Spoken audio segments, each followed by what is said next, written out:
Le stress, c'est pas que dans la tête. Et tu veux que je te dise ce qui m'a fait comprendre ça? C'est à ma dernière grossesse, j'ai eu une révélation. Il faut savoir que je suis une femme qui prend énormément de poids à chaque grossesse. J'ai 3 enfants. Pendant mes 2 dernières grossesses, j'ai pris 20 kilos à chacune de mes grossesses. Et à la dernière, en fait, j'ai eu un diabète gestationnel et j'ai été tout de suite pris en charge au niveau de la nutrition. Et du coup, en fait, normalement, je devais pas prendre de poids du tout. Sauf que vers la fin de ma grossesse, j'avais pas pris beaucoup de poids. J'ai eu un gros choc émotionnel et suite à ce gros choc émotionnel, en fait, ma glycémie a explosé. Et la glycémie, c'est quoi? C'est tout simplement le taux de sucre que tu as dans le sang. En fait, ça a explosé. Ça veut dire que pour pouvoir réguler ça, il a fallu que je prenne de l'insuline. Donc, c'est une hormone qui permet de réduire le taux de sucre dans le sang. Et suite à ça, c'est là que j'ai commencé à prendre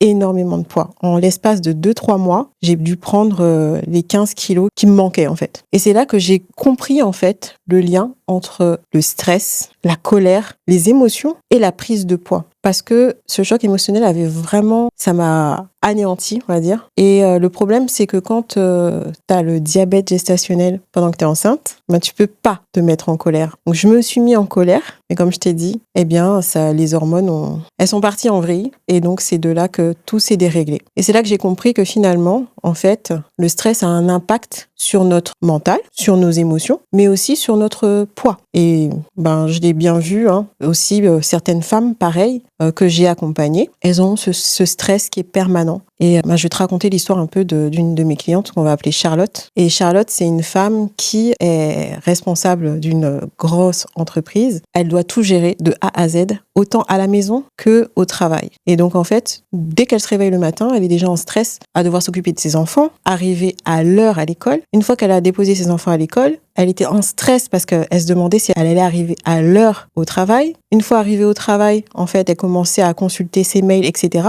mais sans avoir mangé le matin. Et elle continue comme ça jusqu'à midi à prendre un déjeuner sur le pouce. Mais tu vois, toujours l'alimentation, elle vient toujours en second plan. C'est-à-dire que là, vraiment, c'est une femme qui mange très très peu. Mais en fait, il s'avère que à la fin de la journée, quand elle a géré tous ses dossiers, etc., elle est encore en stress parce qu'elle se pose la question, si elle doit partir à 17h par exemple, pour aller récupérer ses enfants, donc prendre les transports pour aller chercher ses enfants, si elle sera pas mal vue au travail, donc du coup ça lui génère encore plus de stress et d'anxiété. Et à la fin de la journée, elle récupère ses enfants, mais on va dire qu'il est peut-être 17h59 et tu as aussi l'ATSEM, la personne qui gère ses enfants à la garderie, qui la regarde dans le coin de l'œil parce que elle arrive pile poil au dernier moment pour aller récupérer ses enfants. Donc en fait, du matin au soir, elle est en stress et quand elle rentre chez elle, elle a son mari qui lui est en déplacement, donc du coup, il va falloir qu'elle gère encore les enfants, les repas, et puis elle se demande en fait,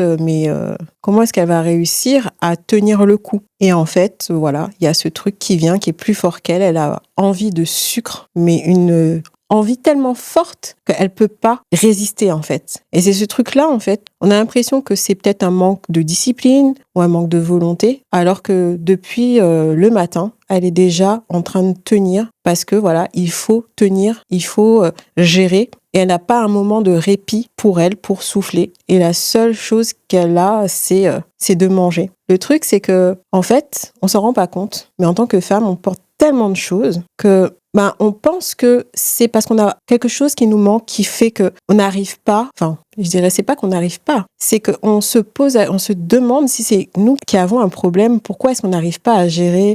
Pourquoi est-ce qu'on n'arrive pas à se contrôler sur la nourriture? Alors que la bonne question à se poser, c'est qu'est-ce que tu portes tout au long de ta journée qui fait que, à la fin, t'as qu'une envie, c'est de craquer sur l'alimentation parce que c'est la seule chose qui peut t'apporter de la douceur dans ton quotidien. C'est le seul moment où tu t'autorises à souffler. Et encore, je connais encore d'autres personnes, d'autres femmes, justement, qui, lorsqu'elles arrivent chez elles, au moment où elles peuvent souffler, elles arrivent sur le canapé et puis il y a toujours une petite pensée qui arrive qui dit « Ah non, mais en fait, là, je suis inutile, je sers à rien, j'ai encore une lessive à sortir, faut que j'aille faire la vaisselle, faut que j'aille récurer le four. » Et en fait, ce truc, on s'en rend pas compte, mais c'est inconscient. On est addict à être toujours dans l'action et finalement ça génère du stress. Et ce stress-là, comme j'ai dit tout à l'heure, ça a un impact sur notre corps parce que au niveau hormones, ça va métaboliser des hormones comme l'hormone du stress, le cortisol, l'insuline et finalement, c'est comme ça que sans s'en rendre compte, on peut prendre du poids d'année en année sans avoir le sentiment de faire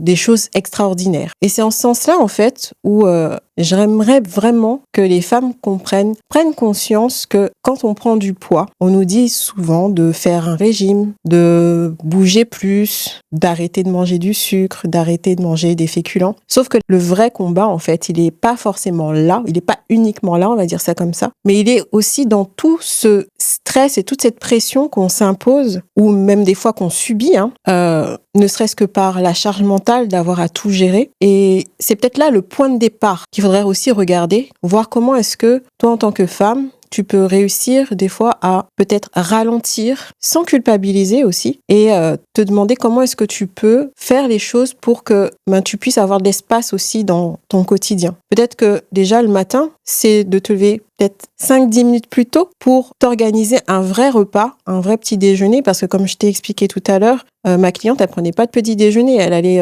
vraiment faire ses journées comme ça, en n'ayant rien dans l'estomac. Mais ça aussi, ça génère du stress, ça crée du stress. Ton corps, il a besoin d'énergie pour pouvoir avancer et pouvoir justement porter tout ce que tu as apporté au quotidien. Donc si tu pars l'estomac vide, déjà, tu pénalises ton corps et tu pénalises aussi ton cerveau qui a besoin d'énergie pour pouvoir bien fonctionner. Ensuite, ce que je te donnerais aussi comme conseil, c'est de pouvoir t'autoriser à avoir même ne serait-ce que 5 minutes de pause dans ta journée, que ce soit le matin ou l'après-midi, pour pouvoir lâcher un peu la pression. Comme tu vois, il y a des personnes qui vont faire des pauses clopes, par exemple, pour aller respirer à l'extérieur. Même si tu vas pas à l'extérieur parce que tu te dis, voilà, il y a un quel collègue qui va te regarder, voir que tu n'es pas en poste. Et je sais que on est dans une société où on doit tout le temps être productif et montrer qu'on est en train de faire des choses et que, c'est comme ça qu'on montre notre valeur.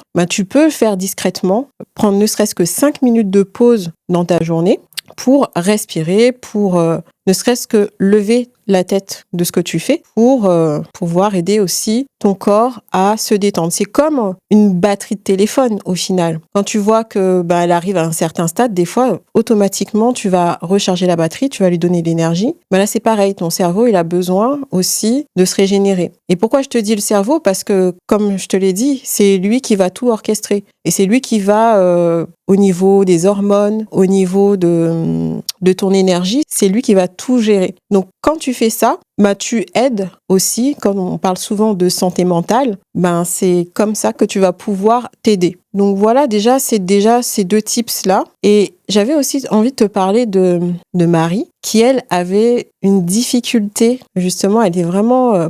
alors moi, j'appelle une work addict, c'est-à-dire qu'elle adore travailler. C'est bien. Moi, franchement, moi, je suis pareil. Je suis une femme qui travaille beaucoup, qui aime beaucoup travailler. La seule chose, c'est que des fois, ça peut être à l'encontre de ta propre santé et même aussi au niveau de ta famille, de ton entourage. Quand tu es tout le temps en train de travailler comme ça, des fois, tu te coupes de tes proches, de ton mari, de tes enfants. Et ça a été le cas pour Marie, justement, qui était responsable aussi dans une grande entreprise. Elle travaillait du lundi au vendredi. Elle arrivait à couper le week-end, mais par contre, elle s'était pris toute seule. Elle avait décidé, à la naissance de sa fille, c'est sa seule et unique fille, elle a décidé de prendre un mercredi après-midi pour pouvoir s'occuper de sa fille et justement avoir plus de temps avec elle. Donc, en fait, elle a organisé un télétravail le matin. Donc, le mercredi matin, elle était en télétravail et l'après-midi, elle était censée s'occuper de sa fille. Sauf que, comme elle était work addict, de fil en aiguille, souvent, en fait, elle restait en télétravail toute la journée et elle voyait sa fille jouer à côté d'elle et sa fille venir la voir, lui dire maman, est-ce que tu peux venir jouer avec moi? Et en fait, elle s'en voulait parce que elle était, de base, elle avait demandé à travailler en demi-journée et donc en télétravail le mercredi et l'après-midi être avec elle. Et elle s'est bien rendue compte qu'elle était accro au travail, accro au stress que ça génère, avec une culpabilité de ne pas réussir à décrocher et à s'occuper de sa fille. Donc c'est pour te dire que, en fait, finalement, sans s'en rendre compte, en fait, tout est lié. C'est-à-dire que on est tellement habitué à être sous pression en tant que femme, à avoir à gérer le quotidien avec le ménage, la famille, le mari, etc., que on en vient à être accro à cette action. Et finalement, quand on peut rester justement à être avec nos proches, juste avec nos proches, ou bien même prendre soin de soi, ça devient très difficile parce que peut-être que finalement notre cerveau est addict à cette hormone du stress qui est le cortisol. Donc, c'est intéressant de voir tout ça et de voir comment est-ce que dans ton quotidien, tu peux réussir à lâcher prise à des moments que tu vas décider toi-même, parce que certainement ça a un impact sur toi. Le stress, comme je te disais, c'est pas que dans la tête. Ça peut être aussi donc dans le poids que tu portes, mais aussi tu peux avoir des tensions au niveau du cou, au niveau du dos, peut-être même des douleurs au niveau du ventre. Il y a des femmes qui ont des douleurs au niveau du bas-ventre, ou bien ça peut être aussi, malheureusement, on le dit souvent maintenant en ce moment, ça peut générer des maladies. Et c'est pour ça que c'est important de voir que le stress, ce n'est pas anodin. On a tendance à minimiser l'impact que ça peut avoir. Et justement, ce stress, quand on est tout le temps dedans, à force de créer du cortisol comme ça, il peut y arriver un moment où il y a un effondrement du cortisol et c'est ce qu'on appelle finalement le burn-out. Donc le risque sur le long terme, c'est de tomber en burn-out et le corps ne réagit plus du tout. Moi, ça m'est arrivé. Je peux te dire que c'est quelque chose qui est assez surprenant. Au départ, on comprend pas ce qui se passe. C'est-à-dire que le cerveau, il est alerte, c'est-à-dire qu'il a toujours envie de bouger. Par contre, le corps, lui, ne bouge plus du tout. Mais vraiment plus du tout. Et moi, quand ça m'est arrivé, je travaillais 35 heures, puis je travaillais, j'avais une formation en plus à côté, puis je m'occupais de mes enfants et je me sentais très très mal. Et surtout coupable en me disant, mais comment est-ce que je vais réussir à m'occuper de mes enfants? C'était la seule chose que j'avais dans ma tête. Alors que là, au jour d'aujourd'hui, la priorité, c'était de trouver quelqu'un pour me seconder et surtout prendre soin de moi. Et donc, le mot que j'ai envie de donner là, c'est vraiment de comprendre que souvent, les femmes, on est accro au stress et qu'il faut réussir à lâcher prise sur ce stress-là parce qu'il y a des impacts qui peuvent dépasser tout ce qu'on peut voir. Maintenant, on parle beaucoup de santé mentale, que ce soit au niveau de ton corps, au niveau de ta santé physique, mais aussi au niveau de ta santé, comme je te dis, le burn-out qui touche de plus en plus de femmes. Et les femmes que ça touche, en fait, elles s'en rendent pas forcément compte. Quand j'ai réussi à me déplacer, j'ai été voir le médecin, je lui ai demandé mais en fait, qu'est-ce qui va pas chez moi? Et lui m'a dit mais non, y a rien qui va pas chez vous. Il faut que vous réussissiez à vous reposer. Moi, je voulais qu'il me donne de la vitamine C pour que je puisse continuer. Et lui, il n'a pas entendu ce que j'avais à dire. Et en fait, on avait deux discours différents parce que je n'étais pas consciente de ce qui m'arrive. Donc là où je veux en venir, c'est que même les femmes qui ont eu un burn-out, des fois, replongent dans la même problématique parce qu'elles n'ont pas conscience que ce truc-là, c'est parce qu'elles veulent se sentir fortes dans toutes les situations, alors que finalement, nous ne sommes que des êtres humains et que nous sommes comme tout le monde, en fait, comme les hommes, on va dire ça comme ça, et que comme les enfants, on a le droit de se reposer, on doit se reposer, on doit prendre soin de nous parce que personne ne le fera à ta place. Alors, pour aller plus loin, j'organise une masterclass le dimanche 18 janvier à 18h30 heure de Paris, où je vais aborder le sujet de comment arrêter de manger ses émotions quand on est une femme qui porte trop et comment alléger son corps.